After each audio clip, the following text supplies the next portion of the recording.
প্রতিদিনের মতো আজ আমি নতুন একটি পোস্ট নিয়ে হাজির হয়েছি। আমার আজকের পোস্ট হচ্ছে সেমাই রেসিপি। আজকে রান্না করলাম, সবার কাছে বেশ ভালো লেগেছে, ভাবলাম আপনাদের সাথেও শেয়ার করি। আসসালামু আলাইকুম। পরিমাণ মতো চিকন সেমাই হাত দিয়ে ভেঙে নিন। তারপর সেমাইগুলো ভালোভাবে ভেজে নিন।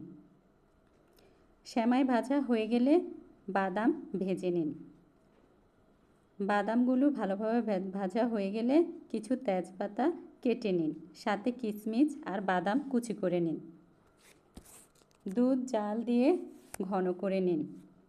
ঘন করার জন্য হেভি ক্রিম ব্যবহার করতে পারেন। তারপর তেজপাতা দিয়ে দিন, স্বাদ মতো লবণ এবং পরিমাণ মতো চিনি দিয়ে দিন। আবার জাল দিয়ে ঘন করে নিতে পারেন। দুধে ভেজে রাখা সেমাই দিয়ে নাড়তে থাকুন। অনবরত নাড়তে হবে যেন পাত্রের নিচে সেমাই লেগে না যায়। খুব বেশি ঘন না করে একটু তরল থাকতেই নামিয়ে নিন সেমাই, কারণ ঠান্ডা হওয়ার পর ঘনত্ব আরেকটু বাড়বে।